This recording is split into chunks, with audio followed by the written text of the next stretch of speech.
Once upon a time, there was a straight and curvy land named Shape Up.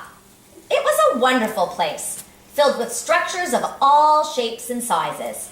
The children of the land were thrilled to enjoy all the geometric joys that the land had to offer at the parks, homes, and recreation centers.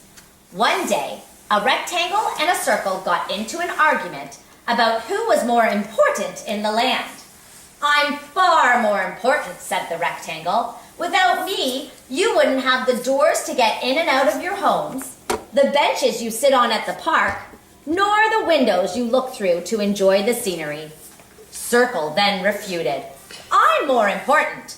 Without me, you wouldn't have the pools you swim in on hot summer's day, the basketball net you play with at the park, nor the clocks you hang to keep you on schedule."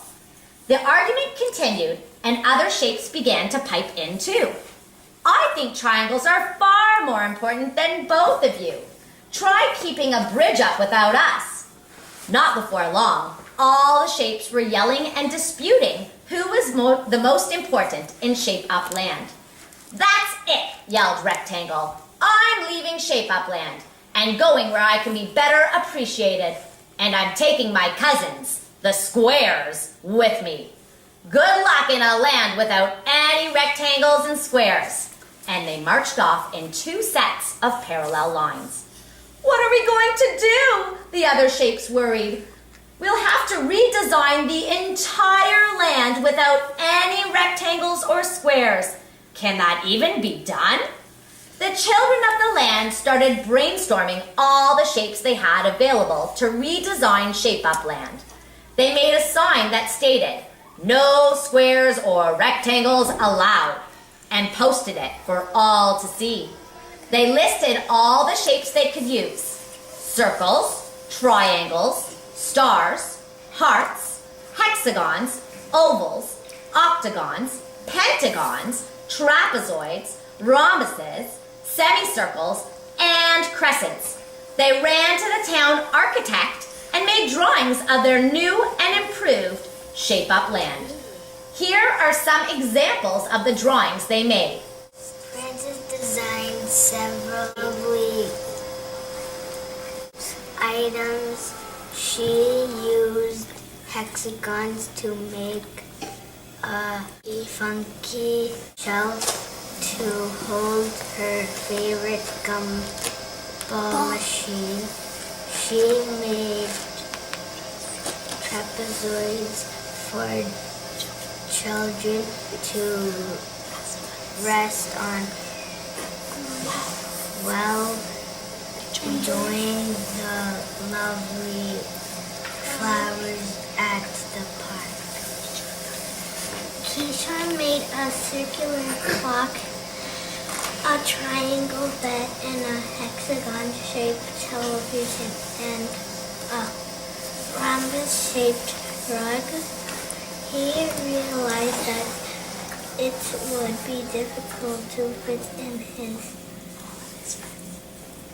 all of his friends onto the rug, and that the bed left very little space for his pillow. Malika made a giant triangular book that balanced on an oval-shaped table. The words in the book are read like a pyramid, and the pictures would all have to be pointy. Lena made a giant flower out of hexagons, and the leaves were made using ovals.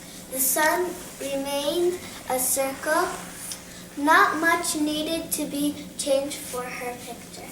Pratik made a rhombus ruler, a triangular binders on a circular table, an octagonal television, a triangular dresser. He even made a rhombus TV remote and a clock that looked the same as it did because clocks were already circular. He didn't seem to miss squares or rectangles at all.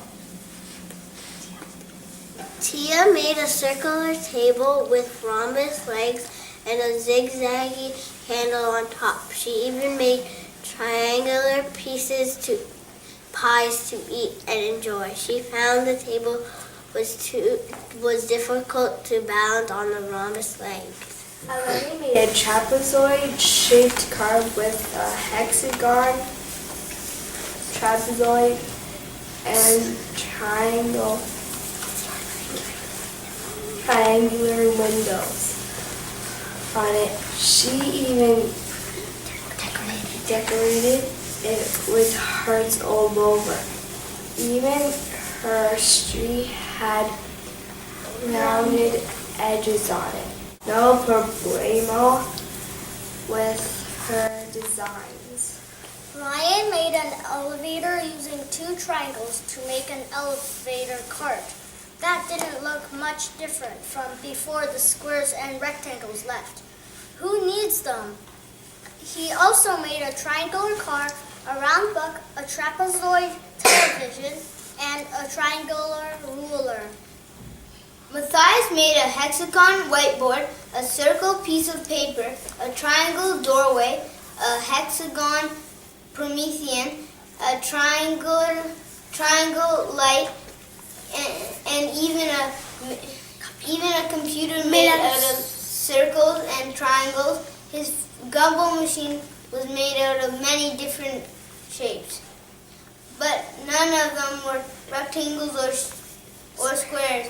He noticed that the Promethean was much smaller and difficult to see the entire image. Kayan made an office with a crescent table, an upside-down trapezoid garbage bin, and 2 lamps using trapezoids, triangles, and ovals. He made a cool chair too. Issues? Nah. Natalie made a triangular leg table, a star-shaped flower, and a kite. She didn't notice any issues. Hallie made a tile floor out of rhombuses and triangles. It was very creative pattern. She seemed to really have fun redesigning the floor.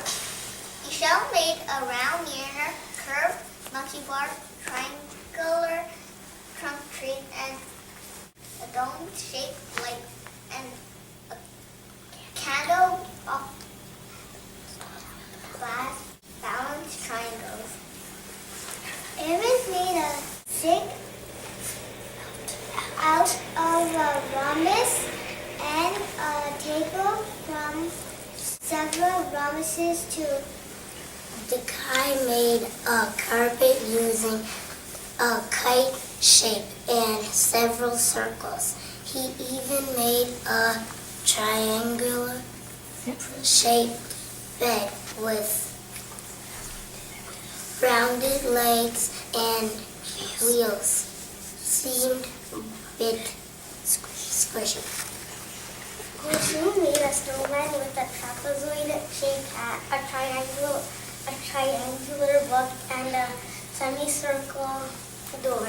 She realized it might be hard to fit through if you're really tall. After all this work, the children of the land sat and discussed the pros and cons of having rectangles and squares. They made very persuasive arguments for both sides, but after a long discussion, they finally decided that they missed their friends and wanted to invite them back. They decided to invite them to a town party to celebrate all shapes being appreciated and loved equally. No shape is more important than another, announced the smallest and youngest shape of all the land. All shapes should work together to make the land the best it can be, and we need to remember that, announced the mayor. The rectangles and squares accepted the invitation because they missed all their friends too. They apologized for running away and promised to treat their friends respectfully at all times. They all learned an important lesson, that no matter size, direction, shape, color, texture, number of size, or vertices, all attributes are welcome in Shape Up Land. Yeah!